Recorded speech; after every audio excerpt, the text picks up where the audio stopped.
Eh ouais, c'est sûr, je n'étais pas friand des longues journées d'école quand j'étais gamin. C'est surtout que j'étais plutôt naïf. Normal, vous direz. J'ai hâte d'être adulte et de ne plus aller à cette putain d'école. Et quitter la maison de mes fortines parents, ouais. Et gagner beaucoup d'argent.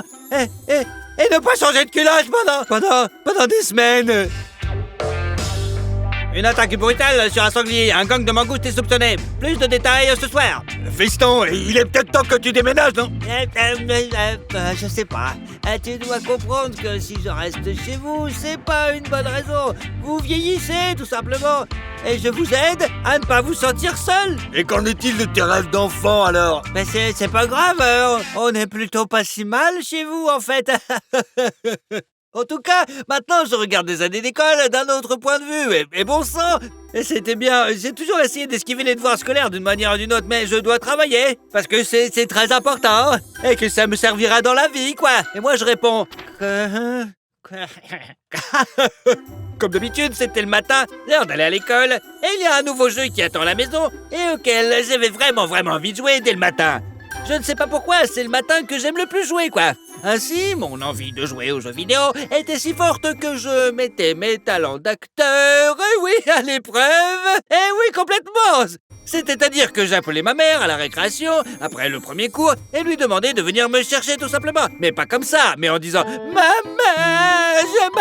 je me sens si mal, vraiment trop mal, je suis malade, mes genoux, mais mon Dieu, tremble, j'ai la nausée, mon Dieu, maman, viens me chercher. C'est bon, chérie, j'arrive tout de suite. » Et quand elle est venue à l'école, c'est là qu'il faut jouer en public. C'est autre chose, quoi. Qu'est-ce que tu es capable de faire pour jouer à la console, en fait? Et ouais. Fiston, j'ai couru aussi vite que possible. Qu'est-ce qui t'arrive?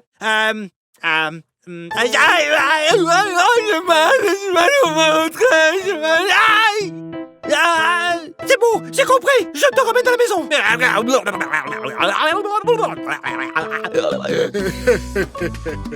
Classique. Le plan B. Le pouvoir de la comédie. Bien sûr, il y avait aussi la possibilité de ne pas aller à l'école, tout en chauffant le thermomètre contre le radiateur. Mais voilà, il faut juste pas trop le faire. Quoi? Tu as une température de 42? Ouais. Laisse-moi toucher ton front.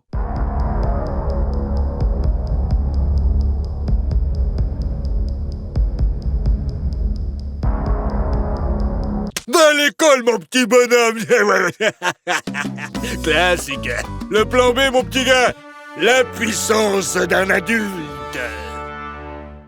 En fait, nous étions presque toujours dispensés de l'éducation physique, ouais. Parce que c'était le dernier cours et notre professeur d'éducation physique était le directeur de l'école. Il était donc facile de rentrer à la maison en toute sécurité, sans être pris. Mais un jour, nous avons été à nouveau dispensés et mon camarade de classe, qui rentrait chez lui à pied, a été renversé par une voiture. En théorie, c'était la faute du directeur de l'école, puisque c'était l'heure de l'école et tout ça. Et alors, je devais aller à l'éducation physique. Je suis un petit gars de 30 kilos qui ne pouvait même pas lancer une balle correctement. Alors, pour aller en EPS sans perdre ma dignité, ma seule option était de porter des jeans. Le jean du salut! Le principal, bien sûr, a hurlé comme jamais auparavant, le genre de mot que je n'aurais probablement jamais reconnu si je n'étais pas venu en jean à ce moment-là. Mais alors, l'esprit tranquille, j'ai pu m'asseoir sur le banc comme un remplaçant qu'on n'appelle jamais. Tu as besoin de te changer pour ne pas respirer la saleté que tu ramènes de la rue. Tu vas tomber malade sinon. C'est ce que m'ont dit le directeur de l'école et tous les professeurs. Et ouais, c'est ça. C'est pour la femme de ménage que vous payez 3 francs 6 sous de changer pas sa tenue pendant qu'elle nettoie toute l'école. Mais je ne sais pas pour les autres, mais moi, ça ne me dérangeait pas de devoir porter un uniforme. Ce qui m'ennuyait, c'était de le changer. J'étais donc heureux de toujours porter un sac avec mon sac de cours, mais bon, pas très important. Et comme un jeune ninja, je me faufilais dans la salle de bain et lavais mes baskets dans le lavabo avec lequel je venais à l'école. Le pouvoir d'avoir un deuxième sac à dos. Et ce qui est le plus drôle, c'est que ce sac était plus sale que mes chaussures normales. Et ouais, et je mettais souvent mes cahiers, mes livres dans le même sac. Et quand je sortais un cahier, il y avait presque toujours une empreinte de chaussure.